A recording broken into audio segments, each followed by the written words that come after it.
Chapter 11 कोनी rugby के लकड़ी के कमरों में से एक को छांट रही थी। वहां कई थे, घर एक वॉरेन था और परिवार ने कभी कुछ नहीं बेचा। सर जेफरी के पिता को चित्र पसंद थे और सर जेफरी की मां को सिंक्वेंटो फर्नीचर पसंद था। सर जेफरी को खुद पुरानी नक्काशीदार ओक चेस्ट, वेस्टरी चेस्ट पसंद थे। तो ये पीढ़ियों के माध्यम से चला गया। क्लिफोर्ड ने बहुत ही आधुनिक चित्र एकत्र किए, बहुत ही मामूली कीमतों पर। तो लकड़ी के कमरे में बुरे सर एडविन लैंडसीर और दयनीय विलियम हेनरी हंट पक्षियों के घोंसले थे और अकादमी के अन्य सामान जो एक आरए की बेटी को डराने के लिए पर्याप्त थे। उसने एक दिन इसे देखने और इसे साफ करने का फैसला किया और विचित्र फर्नीचर ने उसे दिलचस्पी दी। क्षति और सूखे सड़न से बचाने के लिए सावधानी से लपेटा गया था, शीशम की लकड़ी से बना पुराना पारिवारिक पालना। उसे इसे खोलना पड़ा, इसे देखना पड़ा। इसमें एक खास आकर्षण था, उसने इसे लंबे समय तक देखा। यह अफसोस की बात है कि इसकी जरूरत नहीं पड़ेगी, मदद कर रही श्रीमती बोल्टन ने आह भरते हुए कहा। हालांकि आजकल ऐसे पालने पुराने हो गए हैं। शायद इसकी जरूरत पड़े। हो सकता है कि मुझे बच्चा हो जाए, कोनी ने सहजता से कहा, मानो कह रही हो कि शायद उसे नई टोपी मिल जाए। आपका मतलब है कि अगर सर क्लिफोर्ड को कुछ हो गया तो? श्रीमती बोल्टन हकलाते हुए बोली। नहीं, मेरा मतलब है कि जैसी परिस्थितियां हैं। सर क्लिफोर्ड के साथ ये केवल मांसपेशियों का पक्षाघात है, इससे उन पर कोई असर नहीं पड़ता, कोनी ने कहा, सांस लेने की तरह स्वाभाविक रूप से झूठ बोलते हुए। क्लिफोर्ड ने उसके दिमाग में यह विचार डाला था। उसने कहा था, बेशक मैं अभी भी बच्चा पैदा कर सकता हूँ। मैं वास्तव में बिल्कुल भी विकलांग नहीं हूँ। शक्ति आसानी से वापस आ सकती है, भले ही कूल्हों और पैरों की मांसपेशियां लकवाग्रस्त हो जाएं। और फिर बीज को स्थानांतरित किया जा सकता है। जब वह अपनी ऊर्जा के साथ खदानों के सवाल पर इतनी मेहनत करता था, तो उसे सचमुच ऐसा लगता था कि उसकी यौन शक्ति वापस आ रही है। कोनी ने उसे भयभीत होकर देखा था, लेकिन वह इतनी तेज तर्रार थी कि उसने अपने बचाव के लिए उसके सुझाव का इस्तेमाल किया। क्योंकि अगर वह चाहती तो एक बच्चा पैदा कर सकती थी, लेकिन उसका नहीं। श्रीमती बोल्टन एक पल के लिए तो सांस फूलने लगी, वे अचंभित रह गईं। फिर उन्हें यकीन नहीं हुआ, उन्हें इसमें एक चाल दिखी। लेकिन आजकल डॉक्टर भी ऐसी चीजें कर सकते हैं। वे शायद बीज का प्रत्यारोपण कर सकते हैं। ठीक है, मेरी लेडी, मैं केवल आशा करता हूँ और प्रार्थना करता हूँ कि आप ऐसा कर सकें। यह आपके लिए और सभी के लिए बहुत अच्छा होगा। मेरा वचन, रग्बी में एक बच्चा, ये कितना अंतर लाएगा। क्या ऐसा नहीं होगा? कोनी ने कहा, और उसने 60 साल पहले की 3 आरे तस्वीरें चुनी, ताकि उस महिला के अगले धर्मार्थ बाजार के लिए डचेस ऑफ शॉर्टलैंड्स को भेज सके। उसे बाजार डचेस कहा जाता था और वह हमेशा पूरे काउंटी से उसे बेचने के लिए चीजें भेजने के लिए कहती थी। वह 3 फ्रेमयुक्त आरे से बहुत खुश होती थी। वह शायद उनके बल पर उन्हें बुला भी सकती थी। जब उसने फोन किया तो क्लिफोर्ड कितना क्रोधित हुआ। लेकिन oh my dear, Mrs Bolton मन ही मन सोच रही थीं, क्या यह ओलिवर मेलर्स का बच्चा है जिसके लिए आप हमें तैयार कर रही हैं? ओह माय डियर, ये रग्बी पालने में एक टेवरशाल बच्चा होगा, मेरी बात। ये भी शर्मनाक नहीं होगा। इस लकड़ी के कमरे में अन्य विद्रुपताओं के बीच एक बड़ा सा काला जापानी बक्सा था, जिसे लगभग 60 या 70 साल पहले बेहतरीन और सरलता से बनाया गया था और जिसमें हर कल्पनीय वस्तु फिट की गई थी। सबसे ऊपर एक केंद्रित शौचालय सेट था, ब्रश, बोतलें, दर्पण, कंघी, बक्से, यहाँ तक कि सुरक्षा म्यान में 3 सुंदर छोटे रेजर, शेविंग कटोरा और सब कुछ। नीचे एक तरह का एस्क्रिटोया आउटफिट था, ब्लॉटर, पेन, स्याही की बोतलें, कागज, लिफाफे, ज्ञापन पुस्तकें, और फिर एक बेहतरीन सिलाई आउटफिट जिसमें 3 अलग अलग आकार की कैंची, थंबल, सुई, रेशम और सूती कपड़े, रफू अंडे, सभी बेहतरीन गुणवत्ता के और पूरी तरह से तैयार किए गए थे। फिर एक छोटी सी दवा की दुकान थी, जिसमें बोतलों पर लॉडानम, टिंचर ऑफ माया, अस, लौंग और इसी तरह के लेबल थे, लेकिन खाली। सब कुछ बिल्कुल नया था और पूरी चीज, जब बंद होती थी, तो एक छोटे लेकिन मोटे वीकेंड बैग जितनी बड़ी होती थी, और अंदर यह एक पहेली की तरह एक साथ फिट हो गया। बोतलें संभवतः गिर नहीं सकती थीं, वहाँ जगह नहीं थी। ये चीज़ बहुत ही शानदार तरीके से बनाई गई थी और विक्टोरियन शैली की बेहतरीन कारीगरी थी, लेकिन किसी तरह ये राक्षसी थी। कुछ चैटली को भी यह महसूस हुआ होगा, क्योंकि इस चीज़ का कभी इस्तेमाल नहीं किया गया था। इसमें एक अजीब सी बेजानियत थी। फिर भी श्रीमती बोल्टन रोमांचित थीं। देखो कितने सुंदर ब्रश हैं, कितने महंगे, शेविंग ब्रश भी 3 एकदम सही। नहीं, और वो कैंची, ये सबसे अच्छी हैं जो पैसे से खरीदी जा सकती हैं। ओह, मैं इसे प्यारा कहता हूँ। क्या आपके पास है? कोनी ने कहा। तो आपके पास यह है। अरे नहीं, मेरी लेडी। बेशक, ये कयामत तक यहीं पड़ा रहेगा। अगर तुम इसे नहीं लोगे, तो मैं इसे डचेस को भेज दूंगा और साथ ही तस्वीरें भी भेज दूंगा, और वह इतनी भी हकदार नहीं है। इसे ले लो। ओह, महारानी, मैं कभी भी आपका आभार नहीं मान पाऊंगा। तुम्हें कोशिश करने की जरूरत नहीं है, कोनी ने हंसते हुए कहा। और श्रीमती बोल्टन उस विशाल और काले बक्से को अपनी बाहों में लेकर उत्साह में गुलाबी रंग में रंगी हुई नीचे उतरी। बेट्स उसे जाल में डालकर गांव में उसके घर ले गए और बक्सा लेकर चले गए। और उसे ये दिखाने के लिए कुछ दोस्तों को भी बुलाना पड़ा। स्कूल की शिक्षिका, केमिस्ट की पत्नी, अंडर कैशियर की पत्नी मिसेज वीडन। उन्हें यह अद्भुत लगा। और फिर लेडी चैटली के बच्चे की फुसफुसाहट शुरू हुई। आश्चर्य कभी खत्म नहीं होंगे, श्रीमती वीडन ने कहा। लेकिन श्रीमती बोल्टन को पूरा यकीन था कि अगर बच्चा हुआ तो वह सर क्लिफोर्ड का बच्चा होगा। तो ये हो गया। कुछ ही देर बाद रेक्टर ने क्लिफोर्ड से धीरे से कहा, और क्या हम वाकई रग्बी के वारिस की उम्मीद कर सकते हैं? ये वास्तव में भगवान की दया होगी। ठीक है, हम उम्मीद कर सकते हैं, क्लिफोर्ड ने हल्की विडंबना के साथ कहा, और साथ ही एक निश्चित विश्वास के साथ। उसे विश्वास होने लगा था कि यह वास्तव में संभव है कि यह उसका बच्चा भी हो सकता है। फिर एक दोपहर लेस्ली विंटर आया, स्क्वायर विंटर, जैसा कि सब उसे बुलाते थे, दुबला पतला, बेदाग और 70, और हर इंच एक सज्जन व्यक्ति, जैसा कि मिसेज बोल्टन ने मिसेज बेट्स से कहा था। हर मिलीमीटर वाकई, और अपने पुराने जमाने के, बल्कि हाँ, बोलने के तरीके से, वह बैग विग से भी ज्यादा पुराने लग रहे थे। समय अपनी उड़ान में इन बढ़िया पुराने पंखों को गिरा देता है। उन्होंने कोयला खदानों पर चर्चा की। क्लिफोर्ड का विचार था कि उनके कोयले से, चाहे वह कितना भी घटिया क्यों न हो, कठोर सांद्रित ईंधन बनाया जा सकता है जो काफी अधिक दबाव पर कुछ नम, अम्लीय हवा के साथ खिलाए जाने पर बहुत अधिक गर्मी में जलेगा। ये लंबे समय से देखा गया था कि विशेष रूप से तेज, गीली हवा में पिट बैंक बहुत तेज जलता था, मुश्किल से कोई धुआं निकलता था और धीमी गुलाबी बजरी के बजाय राख का एक महीन पाउडर छोड़ता था। लेकिन आपको अपना ईंधन जलाने के लिए उचित इंजन कहाँ मिलेंगे? विंटर ने पूछा। मैं इन्हें खुद बनाऊंगा, और मैं खुद ही ईंधन का इस्तेमाल करूंगा, और मैं बिजली भी बेचूंगा। मुझे यकीन है कि मैं ये कर सकता हूँ। अगर तुम ये कर सकते हो, तो बहुत बढ़िया, मेरे प्यारे बेटे। हाँ, बहुत बढ़िया। अगर मैं कुछ मदद कर सकता हूँ, तो मुझे बहुत खुशी होगी। मुझे डर है कि मैं थोड़ा पुराना हो गया हूँ, और मेरी कोयला खदानें भी मेरी तरह ही हैं। लेकिन कौन जानता है, जब मैं चला जाऊंगा, तो तुम्हारे जैसे लोग हो सकते हैं। बहुत बढ़िया, ये फिर से सभी लोगों को रोजगार देगा, और तुम्हें अपना कोयला बेचना नहीं पड़ेगा, या इसे बेचने में असफल नहीं होना पड़ेगा। एक शानदार विचार है, और मुझे उम्मीद है कि यह सफल होगा।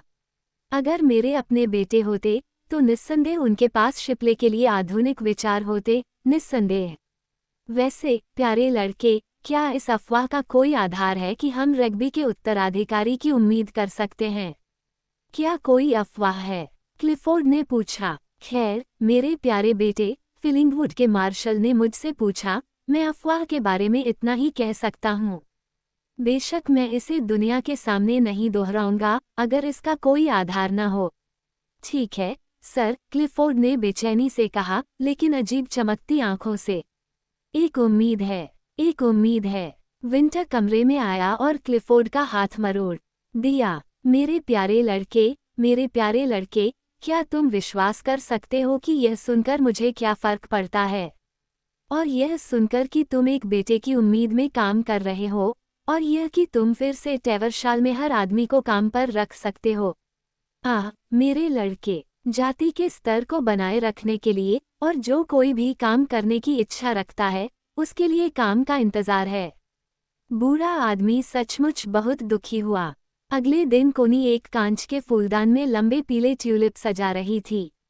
कोनी, क्लिफोर्ड ने कहा, क्या तुम्हें पता है कि ऐसी अफवाह थी कि तुम रग्बी को एक बेटा और उत्तराधिकारी देने वाली हो? कोनी को भय से घबराहट होने लगी, फिर भी वह फूलों को छूती हुई एकदम स्थिर खड़ी रही। नहीं, उसने कहा, क्या यह मजाक है या दुर्भावना? जवाब देने से पहले वह कुछ देर रुका। नहीं, मुझे उम्मीद है, मुझे उम्मीद है कि यह एक भविष्यवाणी हो सकती है। कोनी अपने फूलों के साथ चली गई। आज सुबह मुझे पिताजी का पत्र मिला, उसने कहा। वे जानना चाहते हैं कि क्या मुझे पता है कि उन्होंने जुलाई और अगस्त के लिए वेनिस के विला एस्मेरिल्डा में मेरे लिए सर अलेक्जेंडर कूपर का निमंत्रण स्वीकार कर लिया है। जुलाई और अगस्त, क्लिफोर्ड ने कहा। ओह, मैं इतने समय तक नहीं रुकूंगा। क्या तुम्हें यकीन है कि तुम नहीं आओगे? क्लिफोर्ड ने तुरंत कहा, मैं विदेश यात्रा नहीं करूंगी। वह अपने फूल खिड़की पर ले गई। क्या तुम्हें कोई आपत्ति है अगर मैं जाऊं? उसने कहा, तुम्हें पता है कि यह वादा किया गया था, इस गर्मी के लिए। आप कितने समय के लिए जाएंगे? शायद 3 सप्ताह। कुछ समय तक वहां सन्नाटा छा गया। ठीक है, क्लिफोर्ड ने धीरे से और थोड़ा उदास होकर कहा। मुझे लगता है कि मैं 3 सप्ताह तक इसे बर्दाश्त कर सकता हूँ, अगर मुझे पूरा यकीन हो कि तुम वापस आना चाहोगी। मैं वापस आना चाहती हूँ, उसने शांत सादगी के साथ कहा, जो दृढ़ विश्वास से भरी हुई थी। वह दूसरे आदमी के बारे में सोच रही थी। क्लिफोर्ड को उसकी दृढ़ धारणा का एहसास हुआ, और किसी तरह उसे उस पर विश्वास हो गया। उसे विश्वास हो गया कि यह उसके लिए था। उसे बहुत राहत महसूस हुई, एक बार में खुशी भी हुई। उन्होंने कहा, ऐसी स्थिति में मुझे लगता है कि यह ठीक रहेगा, आपको नहीं लगता? मुझे ऐसा लगता है, उसने कहा। तुम्हें ये बदलाव अच्छा लगेगा? उसने अजीब नीली आंखों से उसकी ओर देखा। मैं वेनिस को फिर से देखना चाहूंगी, उसने कहा, और लेगून के पार एक शिंगल द्वीप पर स्नान करना चाहूंगी। लेकिन आप जानते हैं कि मुझे लीडो से नफरत है, और मुझे नहीं लगता कि मैं सर अलेक्जेंडर कूपर और लेडी कूपर को पसंद करूंगी। लेकिन अगर हिल्डा वहां है, और हमारे पास अपना खुद का गोंडोला है, हाँ, ये बहुत प्यारा होगा। मैं चाहती हूँ कि तुम आओ, उसने ईमानदारी से कहा। वह उसे इन तरीकों से खुश करना चाहती है। लेकिन मेरे बारे में सोचो, गारेडू नॉर्ड में, कैलास क्वे पर। लेकिन क्यों नहीं? मैं युद्ध में घायल हुए अन्य लोगों को भी कूड़े की कुर्सियों पर ले जाते हुए देखता हूँ।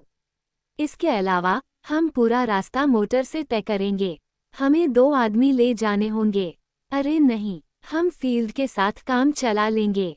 वहाँ हमेशा कोई दूसरा आदमी होगा। लेकिन क्लिफोर्ड ने अपना सिर हिला दिया। इस साल नहीं, प्रिय, इस साल नहीं, अगले साल शायद मैं कोशिश करूंगी। वो उदास होकर चली गई। अगले साल क्या होगा? वो खुद भी वेनिस नहीं जाना चाहती थी, अभी नहीं, अब दूसरा आदमी भी था। लेकिन वो एक तरह के अनुशासन के तौर पर जा रही थी, और इसलिए भी कि अगर उसका बच्चा हुआ, तो क्लिफोर्ड सोच सकता था कि वेनिस में उसका कोई प्रेमी है। मई का महीना आ चुका था और जून में उन्हें चलना था। हमेशा ये व्यवस्थाएं, हमेशा एक व्यक्ति के लिए जीवन की व्यवस्था, पहिए जो एक काम करते थे और एक को चलाते थे, और जिन पर किसी का कोई वास्तविक नियंत्रण नहीं था। मई का महीना था, लेकिन फिर से ठंड और गीलापन आ गया था। ठंडी और गीली मई, मकई और घास के लिए अच्छी। आजकल मकई और घास का बहुत महत्व है। कोनी को उथवेट जाना था, जो उनका छोटा शहर था, जहां चैटली अभी भी चैटली ही थे। वह अकेली गई, फील्ड उसे गाड़ी चलाकर ले जा रहा था। मई के महीने और नई हरियाली के बावजूद देश उदास था। ये काफी ठंडा था और बारिश पर धुआं था और हवा में एक तरह की निकास भाप की भावना थी। किसी को बस अपने प्रतिरोध से जीना था। कोई आश्चर्य नहीं कि ये लोग बदसूरत और सख्त थे। ट्रेवर शाल के लंबे गंदे रास्ते से कार ऊपर की ओर बढ़ रही थी। काली ईंटों से बने घर, काली स्लेट की छतें अपनी तीखी धारों से चमक रही थीं, कोयले की धूल से काली मिट्टी, गीले और काले फुटपाथ। ऐसा लग रहा था मानो हर जगह निराशा छा गई हो। प्राकृतिक सौंदर्य का पूर्ण निषेध, जीवन की खुशी का पूर्ण निषेध, हर पक्षी और जानवर में सुडौल सौंदर्य की प्रवृत्ति का पूर्ण अभाव, मानवीय सहज ज्ञान की पूर्ण मृत्यु भयावह थी। पंसारी की दुकानों में साबुन के ढेर, सब्जी की दुकानों में रबर और नींबू, मिलिनर्स में भयानक टोपियां, सब कुछ बदसूरत बदसूरत बदसूरत होता जा रहा था। उसके बाद सिनेमा का प्लास्टर और गिल्ट वाला डरावना दृश्य दिखाई दे रहा था, जिसमें गीली पिक्चर की घोषणाएं थीं, ए वुमन लव, और नया बड़ा प्रिमिटिव चैपल, जो अपनी ईंटों और खिड़कियों में हरे और रास्पबेरी रंग के बड़े शीशों के कारण काफी आदिम था। वेस्लेयन चैपल, जो ऊपर था, काली ईंटों से बना था और लोहे की रेलिंग और काली झाड़ियों के पीछे खड़ा था। कांग्रेगेशनल चैपल, जो खुद को श्रेष्ठ मानता था, जंग लगे बलुआ पत्थर से बना था और उसमें एक मीनार थी, लेकिन बहुत ऊंची नहीं। उसके ठीक पीछे नई स्कूल की इमारतें थीं, महंगी गुलाबी ईंटें और लोहे की रेलिंग के अंदर बजरी से बना खेल का मैदान, सभी बहुत ही भव्य और एक चैपल और जेल का आभास देते हुए। कक्षा 5 की लड़कियां गायन का पाठ ले रही थीं, बसलामी दोहला अभ्यास समाप्त करके मीठे बच्चों का गीत शुरू कर रही थीं। गीत, सहज गीत से अधिक अलग कुछ भी कल्पना करना असंभव होगा, एक अजीब सी चीख जो धुन की रूपरेखा का अनुसरण करती थी। ये जंगली लोगों की तरह नहीं था, जंगली लोगों की लय सूक्ष्म होती है। ये जानवरों की तरह नहीं था, जब जानवर चिल्लाते हैं तो उनका कुछ मतलब होता है। ये धरती पर कुछ भी नहीं था और इसे गायन कहा जाता था। कोनी बैठी और अपने दिल से सुन रही थी, जबकि फील्ड पेट्रोल भर रहा था। ऐसे लोगों का क्या होगा, जिनके अंदर जीवित अंतर्ज्ञान शक्ति मृत हो गई है, तथा केवल विचित्र यांत्रिक चीखें और अद्भुत इच्छा शक्ति ही बची है। एक कोयला गाड़ी बारिश में खनखनाती हुई नीचे की ओर आ रही थी। फील्ड ऊपर की ओर बढ़ने लगा, बड़े लेकिन थके हुए दिखने वाले पर्दों और कपड़ों की दुकानों, डाकघर से होते हुए, सुनसान जगह के छोटे से बाजार में, जहां सैम ब्लैक सन के दरवाजे से बाहर झांक रहा था, जो खुद को पब नहीं बल्कि एक सराय कहता था, और जहां वाणिज्यिक यात्री रुकते थे, और लेडी चैटली की कार को प्रणाम कर रहा था। चच काले पेड़ों के बीच बाईं ओर था। कार नीचे की ओर खिसकती हुई माइनर्स आर्म्स से गुजरी। ये पहले ही वेलिंगटन, नेल्सन, थरी टन्स और सन को पार कर चुकी थी। अब यह माइनर्स आर्म्स, फिर मैकेनिक्स हॉल, फिर नए और लगभग भड़कीले माइनर्स वेलफेयर और इस तरह कुछ नए विला को पार करते हुए स्टैक्स गेट की ओर, काली झाड़ियों और गहरे हरे खेतों के बीच काली सड़क पर निकल गई। टेविशॉल, वह टेविशॉल था, मेरी इंग्लैंड, शेक्सपियर का इंग्लैंड नहीं, लेकिन आज का इंग्लैंड, जैसा कि कॉनी ने तब महसूस किया था जब वो इसमें रहने आई थी। यह मानव जाति की एक नई नस्ल पैदा कर रहा था, जो पैसे और सामाजिक और राजनीतिक पक्ष में अति चेतन थी, सहज ज्ञान युक्त पक्ष में मृत, लेकिन मृत। आधी लाशें, वे सभी, लेकिन दूसरे आधे हिस्से में एक भयानक आग्रहपूर्ण चेतना थी। इस सब में कुछ अजीब और भूमिगत था। यह एक अंडरवर्ल्ड था, और काफी अकल्पनीय। हम आधी लाशों में प्रतिक्रियाओं को कैसे समझेंगे?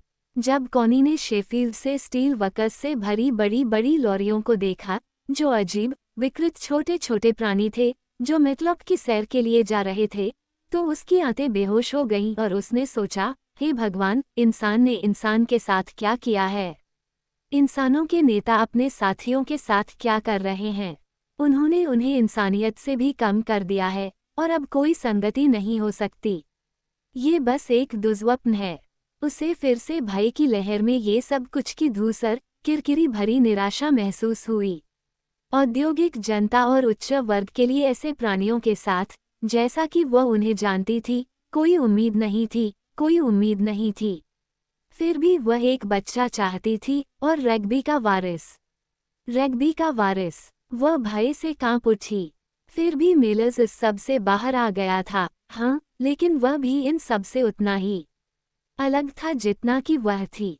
यहाँ तक कि उसके अंदर भी कोई भाईचारा नहीं बचा था। वो मर चुका था, भाईचारा मर चुका था। जहाँ तक इस सब का सवाल था, वहाँ सिर्फ अलगाव और निराशा थी। और यह इंग्लैंड था, इंग्लैंड का विशाल हिस्सा, जैसा कि कोनी जानती थी, क्योंकि वह इसके केंद्र से मोटर चलाकर आई थी। कार स्टैक्स गेट की ओर बढ़ रही थी। बारिश रुक रही थी और हवा में मई की एक अजीब सी चमक थी। देश लंबी लंबी लहरों में बहता हुआ आगे बढ़ रहा था, दक्षिण में पीक की ओर, पूर्व में मैंसफील्ड और नॉटिंघम की ओर। कोनी दक्षिण की ओर यात्रा कर रही थी। जैसे जैसे वो ऊंचे इलाके में ऊपर चढ़ती गई, वह अपनी बाईं ओर लुढ़कती हुई जमीन से ऊपर वार्सोप कैसल का छायादार, शक्तिशाली हिस्सा देख सकती थी, जो गहरे भूरे रंग का था, जिसके नीचे खनिकों के घरों की लाल रंग की प्लास्टरिंग थी, जो नई थी, और उसके नीचे बड़ी कोयला खदान से निकलने वाले काले धुएं और सफ़ेद भाप के गुबार थे, जो ड्यूक और दूसरे शेयरधारकों की जेबों में हर साल हजारों पाउंड डालते थे। शक्तिशाली पुराना महल खंडहर हो चुका था, फिर भी यह अपनी विशालता को कम आसमानी रेखा पर, काले गुबारों और नीचे नम हवा में लहराते सफ़ेद गुबारों के ऊपर लटकाए हुए था। एक मोड़, और वे स्टैक्स गेट की ओर उच्च स्तर पर भागे। स्टैक्स गेट, जैसा कि मुख्य सड़क से देखा गया, बस एक विशाल और भव्य नया होटल था, कॉनिंग्सबी आर्म्स, जो सड़क से दूर बर्बर अलगाव में लाल और सफ़ेद और सुनहरे रंग में खड़ा था। लेकिन अगर आप देखते, तो आपको बाईं ओर सुंदर, आधुनिक आवासों की पंक्तियां दिखाई देती, जो डोमिनोज के खेल की तरह व्यवस्थित थीं, जिसमें जगह और बगीचे थे। डोमिनोज का एक अजीब खेल जिसे कुछ अजीब मास्टर हैरान धरती पर खेल रहे थे। और आवासों के इन ब्लॉकों से परे, पीछे, वास्तव में आधुनिक खदान, रासायनिक कार्य और लंबी दीर्घाओं के सभी आश्चर्यजनक और भयावह ओवरहेड निर्माण उभरे, जो विशाल थे और जिनके आकार पहले मनुष्य को नहीं पता थे। खदान का हेड स्टॉक और पिट बैंक खुद विशाल नई स्थापनाओं के बीच महत्वहीन थे। और इसके सामने, डोमिनोज का खेल हमेशा के लिए एक तरह के आश्चर्य में खड़ा था, खेले जाने का इंतजार कर रहा था। ये स्टैक्स गेट था, युद्ध के बाद से धरती पर नया। लेकिन असलियत में, हालांकि कोनी को भी यह नहीं पता था, होटल से आधा मील नीचे की ओर पुराना स्टैक्स गेट था, जिसमें एक छोटी सी पुरानी कोयला खदान और काली ईंटों से बनी पुरानी इमारतें, एक या दो चैपल और एक या दो दुकानें और एक या दो छोटे पब थे। लेकिन अब ये सब मायने नहीं रखता। ऊपर की नई इमारतों से धुएं और भाप के विशाल गुबार उठ रहे थे और अब ये स्टैक्स गेट बन चुका था। कोई चैपल नहीं, कोई पब नहीं, यहाँ तक कि कोई दुकान भी नहीं। केवल महान इमारतें, जो सभी देवताओं के मंदिरों के साथ आधुनिक ओलंपिया हैं, फिर मॉडल आवास, फिर होटल। वास्तव में होटल कुछ और नहीं बल्कि एक खनिकों का पब था, हालांकि यह प्रथम श्रेणी का दिखता था। कॉनी के रग्बी पहुंचने के बाद से ही यह नई जगह धरती पर उभर आई थी, और मॉडल आवासों में अन्य व्यवसायों के अलावा क्लिफोर्ड के खरगोशों का शिकार करने के लिए कहीं से भी आने वाले आवारा लोगों से भर गए थे। कार पहाड़ी इलाकों में आगे बढ़ती रही और दूर दूर तक फैली हुई काउंटी को देखती रही। काउंटी, ये कभी एक गर्वित और प्रभुतापूर्ण काउंटी हुआ करती थी। सामने, फिर से उभरता हुआ और आकाश रेखा के माथे पर लटकता हुआ, चेडविक हॉल का विशाल और शानदार हिस्सा था, दीवार से ज्यादा खिड़की, सबसे प्रसिद्ध एलिजाबेथ के घरों में से एक। यह एक महान पार्क के ऊपर अकेला खड़ा था, लेकिन पुराना हो गया, पीछे छूट गया। इसे अभी भी बनाए रखा गया था, लेकिन एक शो प्लेस के रूप में। देखो हमारे पूर्वजों ने इस पर कैसे राज किया। वह अतीत था, वर्तमान नीचे था, भगवान ही जानता है कि भविष्य कहाँ है। गाड़ी पहले से ही छोटी छोटी पुरानी काली पड़ चुकी खनिकों की झोपड़ियों के बीच से उथवेट की ओर उतर रही थी। और उथवेट, एक नम दिन पर, धुएं और भाप की एक पूरी श्रृंखला को ऊपर भेज रहा था, चाहे वहां कोई भी देवता हो। उथवेट घाटी में नीचे, शेफील्ड तक जाने वाली रेलवे के सभी स्टील के धागे इसके माध्यम से खींचे गए थे, और कोयला खान और स्टील वर्क्स लंबी ट्यूबों से धुआं और चमक छोड़ रहे थे, और चच का दयनीय छोटा कॉकस्क्रू शिखर, जो अभी भी धुएं को चुभ रहा था, हमेशा कोनी को अजीब तरह से प्रभावित करता था। यह एक पुराना बाजार शहर था, घाटियों का केंद्र। मुख्य सराय में से एक चैटली आर्म्स थी। वहाँ उथवेट में रग्बी को रग्बी के नाम से जाना जाता था, मानो वह एक संपूर्ण स्थान हो, न कि केवल एक घर, जैसा कि बाहरी लोगों के लिए था। रग्बी हॉल टैवशॉल के पास, रग्बी एक सीट। खनिकों की झोपड़ियाँ काली पड़ चुकी थीं, फुटपाथ पर खड़ी थीं। 100 साल से भी ज्यादा पुराने खनिकों के घरों की तरह ही अंतरंगता और छोटापन लिए हुए वे पूरे रास्ते पर कतार में खड़े थे। सड़क एक गली बन गई थी, और जैसे जैसे आप डूबते गए, आप तुरंत खुले लुढ़कते देश को भूल गए, जहां महल और बड़े घर अभी भी हावी थे, लेकिन भूतों की तरह। अब आप नंगी रेल लाइनों की उलझन के ठीक ऊपर थे, और ढलाईखाने और दूसरे कार्य आपके चारों ओर उभरे हुए थे, इतने बड़े कि आपको सिर्फ दीवारें ही नजर आ रही थीं। और लोहे की खनक एक बड़ी गूंजती हुई आवाज के साथ गूंज रही थी, और बड़ी बड़ी गाड़ियों ने धरती को हिला दिया था और सीटियां चीख रही थीं। फिर भी एक बार जब आप नीचे उतरकर चच के पीछे शहर के टेढ़े मेरे हृदय में पहुंच गए, तो आप 2 शताब्दी पहले की दुनिया में पहुंच गए। टेढ़ी मेरी गलियों में जहां चैटली आर्म्स और पुरानी फार्मेसी थी, वे सड़कें जो महलों और आलीशान घरों की जंगली खुली दुनिया की ओर ले जाती थीं। लेकिन कोने पर एक पुलिसवाले ने अपना हाथ ऊपर उठाया जब लोहे से लदे 3 ट्रक गुजरे, जिससे बेचारा पुराना चच हिल गया। और जब तक ट्रक गुजर नहीं गए, तब तक वह महारानी को सलाम नहीं कर सका। ऐसा ही था। पुरानी टेढ़ी मेरी बरगस सड़कों पर खनिकों के पुराने काले घरों की भीड़ सड़कों पर कतारों में खड़ी थी, और इनके तुरंत बाद घाटी को प्लास्टर करते हुए बड़े घरों की नई गुलाबी पंक्तियां आईं, अधिक आधुनिक कामगारों के घर। और फिर से महलों के विस्तृत लुढ़कते क्षेत्रों में भाप के खिलाफ धुआं लहरा रहा था, और कच्ची लाल ईंटों के पैच के बाद पैच नई खनन बस्तियों को दिखा रहे थे, कभी कभी खोखले में, कभी कभी ढलानों की क्षितिज रेखा के साथ भयानक रूप से बदसूरत। और बीच बीच में पुराने कोचिंग और कॉटेज इंग्लैंड के फटे पुराने अवशेष थे, यहाँ तक कि रॉबिनहुड का इंग्लैंड भी, जहाँ खनिक दबी हुई खेल प्रवृत्ति की निराशा के साथ घूमते थे जब वे काम पर नहीं होते थे। इंग्लैंड, मेरा इंग्लैंड। लेकिन मेरा इंग्लैंड कौन सा है? इंग्लैंड के आलीशान घर अच्छी तस्वीरें बनाते हैं और एलिजाबेथ के लोगों के साथ संबंध का भ्रम पैदा करते हैं। सुंदर पुराने हॉल वहाँ हैं, जो गुड क्वीन एनी और टॉम जोन्स के दिनों के हैं। लेकिन स्मथ्स गिरते हैं और नीरस प्लास्टर पर काले पड़ जाते हैं, जो लंबे समय से सुनहरा नहीं रहा है। और एक एक करके आलीशान घरों की तरह उन्हें छोड़ दिया गया। अब उन्हें गिराया जा रहा है। जहाँ तक इंग्लैंड के कॉटेज की बात है, वे वहाँ हैं, निराशाजनक ग्रामीण इलाकों में ईंटों के घरों की शानदार प्लास्टरिंग। अब वे आलीशान घरों को गिरा रहे हैं, जॉर्जियाई हॉल जा रहे हैं। फ्रिचली, एक बेहतरीन पुरानी जॉर्जियाई हवेली, अभी भी, जब कौनी कार में गुजर रही थी, ध्वस्त की जा रही थी। ये पूरी तरह से मरम्मत में थी। युद्ध तक वेदरली यहाँ शानदार तरीके से रहते थे, लेकिन अब ये बहुत बड़ी, बहुत महंगी हो गई थी, और देश बहुत ही असुविधाजनक हो गया था। कुलीन वर्ग सुखद स्थानों पर जा रहा था, जहाँ वे बिना ये देखे अपना पैसा खर्च कर सकते थे कि यह कैसे बना है। यह इतिहास है। एक इंग्लैंड दूसरे को मिटा देता है। खदानों ने हॉल को समृद्ध बनाया था, अब वे उन्हें मिटा रहे थे, जैसे उन्होंने पहले ही कॉटेज को मिटा दिया था। औद्योगिक इंग्लैंड कृषि इंग्लैंड को मिटा देता है। एक अर्थ दूसरे को मिटा देता है। नया इंग्लैंड पुराने इंग्लैंड को मिटा देता है। और निरंतरता जैविक नहीं, बल्कि यांत्रिक है। कोनी, जो आरामपसंद वर्ग से आती थी, पुराने इंग्लैंड के अवशेषों से चिपकी हुई थी। उसे यह समझने में कई साल लग गए कि यह वास्तव में इस भयावह नए और विभत्स इंग्लैंड द्वारा मिटा दिया गया था, और यह मिटाना तब तक जारी रहेगा जब तक कि यह पूरा न हो जाए। फ्रिचली चला गया, ईस्टवुड चला गया, शिपली जा रहा था, स्क्वायर विंटर का प्रिय शिपली। कोनी ने शिपली में एक क्षण के लिए पुकारा। पार्क के पीछे के द्वार कोलियरी रेलवे के लेवल क्रॉसिंग के पास ही खुलते थे। शिपली कोलियरी खुद पेड़ों के पीछे ही खड़ी थी।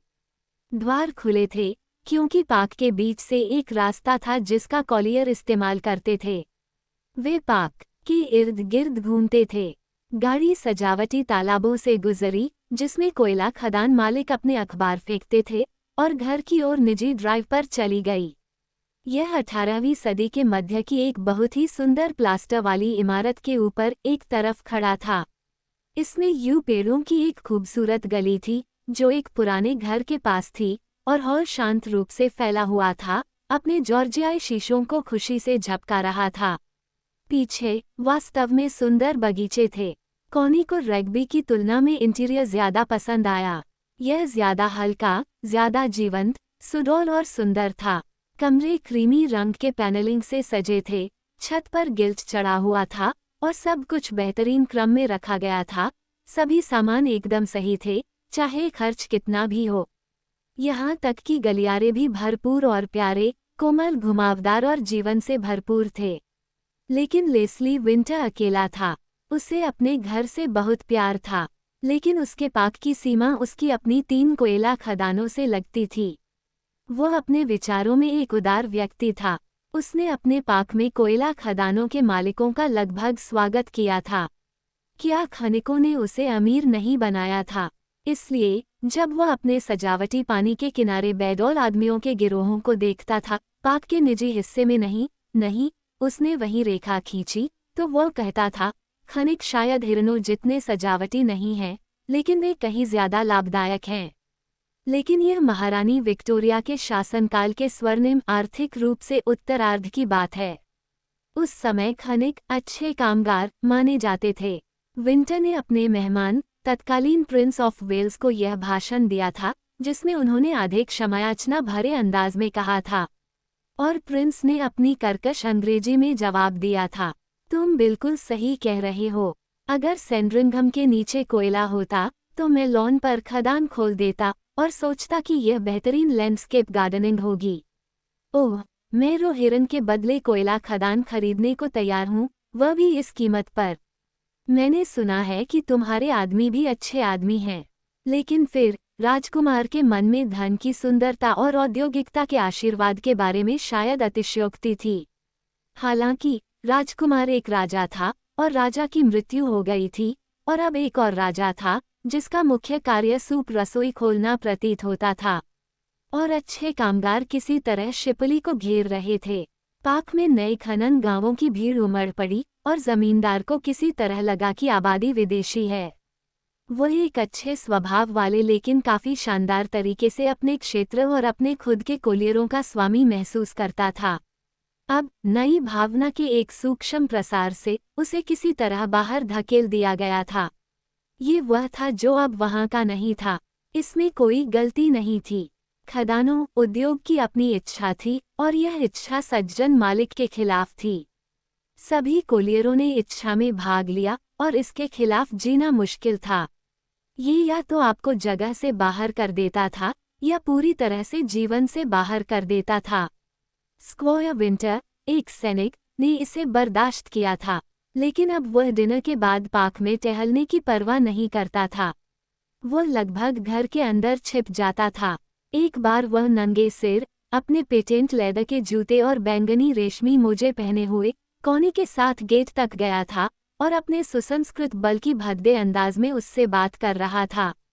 लेकिन जब वह कोलियरों के छोटे छोटे गिरोहों के पास से गुजरा जो बिना किसी सलामी या किसी और चीज के खड़े होकर घूर रहे थे, तो कॉनी ने महसूस किया कि कैसे दुबला पतला सुसंस्कृत बूढ़ा आदमी भौंचक्का हो गया, एक पिंजरे में बंद सुंदर मृग की तरह भद्दी नजर से भौंचक्का हो गया। कॉलियर व्यक्तिगत रूप से शत्रुतापूर्ण नहीं थे, बिल्कुल नहीं, लेकिन उनकी भावना ठंडी थी और उसे बाहर धकेल रही थी। और अंदर ही अंदर एक गहरी नाराजगी थी। वे उसके लिए काम करते थे और अपनी कुरूपता में वे उसके सुंदर, अच्छी तरह से तैयार, सुसंस्कृत अस्तित्व से नाराज थे। वह कौन है? ये वह अंतर था जिससे वे नाराज थे, और कहीं ना कहीं अपने गुप्त अंग्रेज दिल में एक अच्छे सैनिक होने के नाते वह मानता था कि इस अंतर पर नाराज होना सही था। वह खुद को थोड़ा गलत महसूस करता था क्योंकि उसके पास सभी सुविधाएं थीं। फिर भी वह एक व्यवस्था का प्रतिनिधित्व करता था और उसे बाहर नहीं धकेला जाएगा, सिवाय मौत के, जो कोनी के फोन के तुरंत बाद अचानक उस पर आ गिरी। और उसने अपनी वसीयत में क्लिफोर्ड को खूबसूरती से याद किया। वारिसों ने तुरंत शिपली को ध्वस्त करने का आदेश दे दिया। इसे बनाए रखने में बहुत ज्यादा खर्चा आया। वहां कोई नहीं रहने वाला था, इसलिए इसे तोड़ दिया गया। यूके एवेन्यू को काट दिया गया। पाक की लकड़ी को काटकर उसे कई हिस्सों में बांट दिया गया। यह उत्विट के काफी नजदीक था। इस अभी भी एक और निर्जन भूमि के अजीब गंजे रेगिस्तान में अर्ध अलग थलग नई छोटी छोटी सड़कें बनाई गईं, जो बहुत ही वांछनीय थीं। शिपली हॉल एस्टेट, कोनी के आखिरी कॉल के 1 साल के भीतर ही यह हो गया था। शिपली हॉल एस्टेट नई सड़कों पर लाल ईंटों से बने अर्ध पृथक विला की एक श्रृंखला थी। किसी ने सपने में भी नहीं सोचा होगा कि 12 महीने पहले प्लास्टर हॉल वहां खड़ा था। लेकिन ये किंग एडवर्ड की भूदृश्य बागवानी का बाद का चरण है, जिसमें लॉन पर एक सजावटी कोयला खान होता है। एक इंग्लैंड दूसरे को मिटा देता है। स्क्वायर विंटर्स और रग्बी हॉल का इंग्लैंड खत्म हो चुका था, मर चुका था। मिटाने का काम अभी पूरा नहीं हुआ था। उसके बाद क्या होगा, कोनी कल्पना नहीं कर सकती थी। वो केवल खेतों में फैलती नई ईंट की सड़कें, कोयला खदानों में नई इमारतें, रेशमी मोजे पहने नई लड़कियां, पल्ली या वेलफेयर में आराम करते नए कोयला खदान के लड़के देख सकती थी। युवा पीढ़ी पुराने इंग्लैंड से बिल्कुल अनजान थी। चेतना की निरंतरता में एक अंतराल था, लगभग अमेरिकी लेकिन वास्तव में औद्योगिक। आगे क्या, कोनी को हमेशा लगता था कि अब आगे कुछ नहीं है। वह अपना सिर रेत में छिपाना चाहती थी, या कम से कम किसी जीवित आदमी की गोद में। दुनिया कितनी जटिल, अजीब और भयानक थी। आम लोग बहुत थे और वाकई बहुत भयानक। ऐसा उसने सोचा जब वह घर जा रही थी और खदानों से कोयला खदानों से निकलते हुए देखा, भूरे काले, विकृत, एक कंधे दूसरे से ऊंचे, अपने भारी लोहे के जूते घसीटते हुए। भूमिगत भूरे चेहरे, आंखों की सफेदी लुढ़कती हुई, गर्दन खदान की छत से सिकुड़ती हुई, कंधे बेढंगे। पुरुष। अफसोस, कुछ मायनों में धैर्यवान और अच्छे पुरुष, दूसरे मायनों में अस्तित्वहीन। कुछ ऐसा जो पुरुषों में होना चाहिए था, उन्हें पैदा किया गया और मार दिया गया। फिर भी वे पुरुष थे। उन्होंने बच्चे पैदा किए। कोई उनके लिए बच्चा पैदा कर सकता है। भयानक विचार। वे अच्छे और दयालु थे, लेकिन वे केवल आधे थे, केवल एक इंसान का भूरा आधा हिस्सा। अभी तक वे अच्छे थे, लेकिन ये भी उनकी आधी अच्छाई थी। काश उनके अंदर का मरा हुआ आदमी कभी उठ पाता, लेकिन नहीं। ये सोचना भी बहुत भयानक था। कौनी औद्योगिक लोगों से बिल्कुल डरती थी। वे उसे बहुत अजीब लगते थे। एक ऐसा जीवन जिसमें कोई सौंदर्य नहीं, कोई अंतर्ज्ञान नहीं, हमेशा गर्त में। ऐसे लोगों से बच्चे, हे भगवान। फिर भी मेलर्स ऐसे ही पिता से आए थे। बिल्कुल नहीं। 40 सालों ने फर्क पैदा कर दिया था, मर्दानगी में एक भयावह फर्क। लोहे और कोयले ने पुरुषों के शरीर और आत्मा को गहराई से खा लिया था। कुरूपता का अवतार, और फिर भी जीवित। उन सब का क्या होगा? शायद कोयले के खत्म होने के साथ ही वे फिर से धरती के चेहरे से गायब हो जाएंगे। वे हजारों की संख्या में कहीं से भी प्रकट हो गए थे जब कोयले ने उन्हें बुलाया था। शायद वे कोयले की परतों के अजीबोगरीब जीव थे। दूसरी वास्तविकता के जीव, वे तत्व थे जो कोयले के तत्वों की सेवा करते थे, जैसे धातुकर्मी तत्व थे जो लोहे के तत्व की सेवा करते थे। मनुष्य नहीं, बल्कि कोयले, लोहे और मिट्टी के जीव। तत्वों के जीव, कार्बन, लोहा, सिलिकॉन तत्व। उनमें शायद खनिजों की कुछ अजीब, अमानवीय सुंदरता थी। कोयले की चमक, लोहे का वजन और नीलापन और प्रतिरोध, कांच की पारदर्शिता। खनिज दुनिया के अजीब और विकृत तत्व जीव।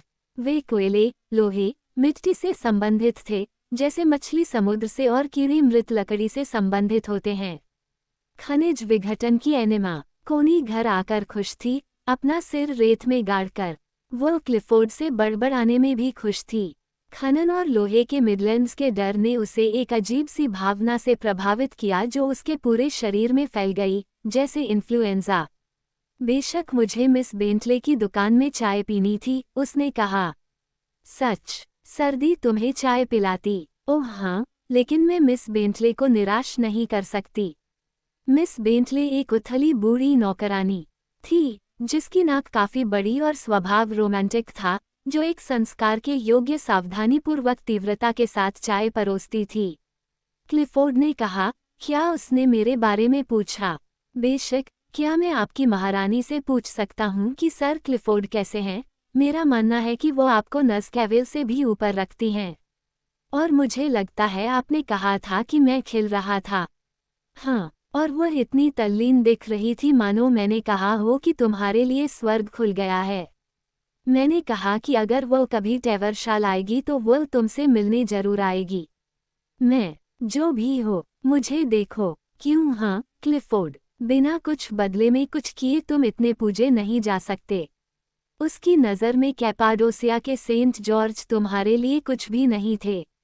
और क्या तुम्हें लगता है कि वह आएगी? ओह, वो शर्मा गई, और एक पल के लिए बहुत सुंदर लग रही थी, बेचारी। पुरुष उन महिलाओं से शादी क्यों नहीं करते जो वास्तव में उनसे प्यार करती हैं? महिलाएं बहुत देर से पूजा अर्चना शुरू करती हैं।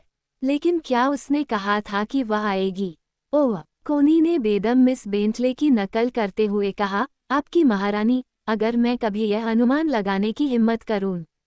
यह अनुमान लगाने की हिम्मत, कितनी बेतुकी बात है। लेकिन मैं भगवान से उम्मीद करता हूं कि वह नहीं आएगी। और उसकी चाय कैसी थी? ओह, लिप्टन की और बहुत मजबूत। लेकिन क्लिफोर्ड, क्या तुम्हें एहसास है कि तुम मिस बेंटले और उसके जैसे बहुत से लोगों के रोमन डे ला रोज हो? तब भी मैं खुश नहीं हूँ। वे सचित्र अखबारों में छपी आपकी हर तस्वीर को संजोकर रखते हैं और शायद हर रात आपके लिए प्रार्थना भी करते हैं। ये वाकई अद्भुत है। वो कपड़े बदलने के लिए ऊपर चली गई। उस शाम उसने उससे कहा, क्या आप ऐसा नहीं सोचते कि विवाह में कुछ शाश्वतता है? उसने उसकी ओर देखा, लेकिन क्लिफोर्ड, तुम अनंत काल को एक ढक्कन या एक लंबी लंबी जंजीर की तरह बताते हो जो किसी के पीछे पीछे चलती रहती है, चाहे वह कितनी भी दूर क्यों न चला जाए। वह परेशान होकर उसकी ओर देखने लगा। मेरे कहने का मतलब यह है कि अगर आप वेनिस जाते हैं, तो आप किसी प्रेम संबंध की उम्मीद में तो नहीं जाएंगे, जिसे आप गंभीरता से ले सकें, है न? वेनिस में एक प्रेम प्रसंग बहुत बड़ी गंभीरता से। नहीं, मैं आपको आश्वासन देता हूँ। नहीं, मैं वेनिस में किसी प्रेम संबंध को कभी भी बहुत बड़ी गंभीरता से नहीं लूंगा। वह अजीब तरह की अवमानना के साथ बोली। उसने भौहें सिकोड़ते हुए उसकी ओर देखा। सुबह नीचे आते समय उसने देखा कि रखवाले का कुत्ता फ्लोसी क्लिफोर्ड के कमरे के बाहर गलियारे में बैठा हुआ था और बहुत धीमी आवाज में रो रहा था। क्यों, फ्लोसी? उसने धीरे से कहा, तुम यहाँ क्या कर रहे हो? और उसने चुपचाप क्लिफोर्ड का दरवाज़ा खोला। क्लिफोर्ड बिस्तर पर बैठा था, बेड टेबल और टाइपराइटर को एक तरफ खिसका दिया गया था, और रखवाला बिस्तर के पैर के पास सावधान की मुद्रा में खड़ा था। फ्लॉसी भागकर अंदर आई। सिर और आंखों के हल्के इशारे से मिलर्स ने उसे फिर से दरवाजे पर आने का आदेश दिया और वह चुपचाप बाहर निकल गई। ओह, गुड मॉर्निंग, क्लिफोर्ड, कोनी ने कहा। मुझे नहीं पता था कि तुम व्यस्त हो। फिर उसने कीपर की तरफ देखा और उसे गुड मॉर्निंग कहा। उसने उसे अस्पष्ट रूप से देखते हुए अपना जवाब बुदबुदाया, लेकिन उसने महसूस किया कि उसकी उपस्थिति से ही उसके अंदर जुनून की एक लहर दौड़ गई। क्या मैंने आपकी बात बीच में रोक दी, क्लिफोर्ड? मुझे माफ करें। नहीं, यह कोई महत्वपूर्ण बात नहीं है। वो फिर से कमरे से बाहर निकल गई और पहली मंजिल पर नीले रंग के बॉर्डर में चली गई। वो खिड़की में बैठी और उसे ड्राइव से नीचे जाते देखा। उसकी अजीब, खामोश हरकतें मिट गई। उसके पास एक स्वाभाविक तरह का शांत व्यक्तित्व, एक अलग गर्व और एक तरह की कमजोरी भी थी। एक किराए का नौकर, क्लिफोर्ड के किराए के नौकरों में से एक। दोष, प्यारे ब्रूट्स, हमारे सितारों में नहीं, बल्कि खुद में है कि हम अधीनस्थ हैं। क्या वह उसका अधीनस्थ था? क्या वह उसका अधीनस्थ था? वह उसके बारे में क्या सोचता था? धूप वाला दिन था और कोनी बगीचे में काम कर रही थी और श्रीमती बोल्टन उसकी मदद कर रही थीं। किसी कारण से दोनों महिलाएं एक दूसरे के करीब आ गई थीं, लोगों के बीच मौजूद सहानुभूति के बेहिसाब प्रवाह और उतार चढ़ाव में से एक में वे कार्नेशन लगा रही थीं और गर्मियों के लिए छोटे पौधे लगा रही थीं। ये वह काम था जो उन दोनों को पसंद था।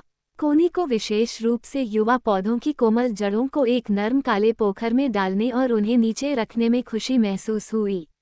इस वसंत की सुबह उसे अपने गर्भ में भी एक कंपन महसूस हुई, जैसे कि धूप ने उसे छू लिया हो और उसे खुश कर दिया हो। आपके पति को खोए हुए कई साल हो गए, उसने श्रीमती बोल्टन से कहा और फिर एक और छोटा पौधा उठाकर उसके छेद में रख दिया। 30 श्रीमती बोल्टन ने कहा, जब उन्होंने युवा कोलंबिन को सावधानीपूर्वक एकल पौधों में अलग किया। जब से वे उसे घर लाए थे, तब से 23 साल हो गए हैं। कोनी का दिल धड़क उठा इस भयानक अंतिम क्षण को देखकर। उसे घर ले आओ। तुम्हें क्या लगता है, उसे क्यों मारा गया? उसने पूछा। वह तुम्हारे साथ खुश था। यह एक महिला से सवाल था। श्रीमती बोल्टन ने अपने हाथ के पिछले हिस्से से अपने चेहरे से बालों का एक गुच्छा हटाया। मुझे नहीं पता, मेरी लेडी। वो किसी भी चीज के आगे झुकता नहीं था, वो वास्तव में बाकी लोगों के साथ नहीं जाता था। और फिर उसे धरती पर किसी भी चीज के लिए अपना सिर झुकाना बिल्कुल भी पसंद नहीं था। एक तरह की जिद जो खुद ही मर जाती है। आप देखिए कि उसे वास्तव में परवाह नहीं थी। मैं उसे गड्ढे में डाल देता हूँ। उसे कभी भी गड्ढे में नहीं जाना चाहिए था, लेकिन उसके पिता ने उसे एक लड़के के रूप में नीचे जाने के लिए मजबूर किया।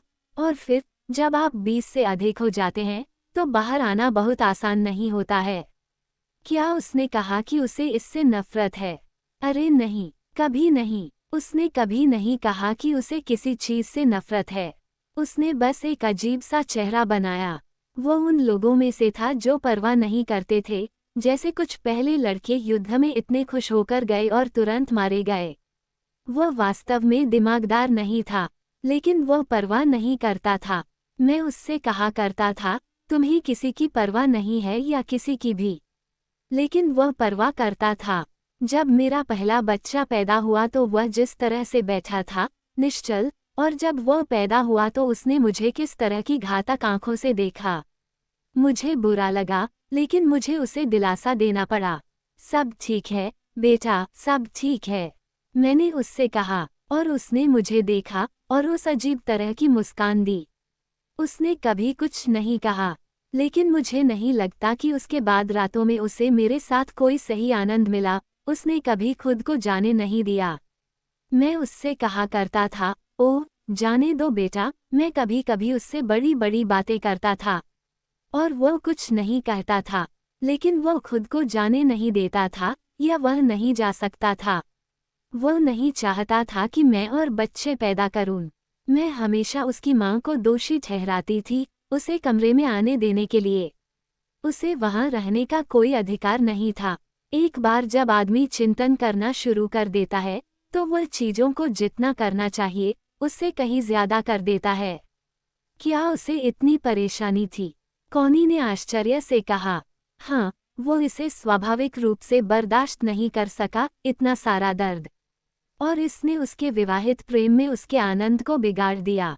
मैंने उससे कहा, अगर मुझे परवाह नहीं है, तो तुम्हें क्यों होनी चाहिए? यह मेरी जिम्मेदारी है, लेकिन वह हमेशा यही कहता, ये सही नहीं है। शायद वह बहुत संवेदनशील था, कोनी ने कहा। बस यही है, जब आप पुरुषों को जानते हैं, तो वे ऐसे ही होते हैं, गलत जगह पर बहुत संवेदनशील। और मुझे लगता है, खुद को जाने बिना ही वो गड्ढे से नफरत करता था, बस उससे नफरत करता था। जब वो मर गया तो वह बहुत शांत लग रहा था, मानो वह आज़ाद हो गया हो। वह बहुत अच्छा दिखने वाला लड़का था।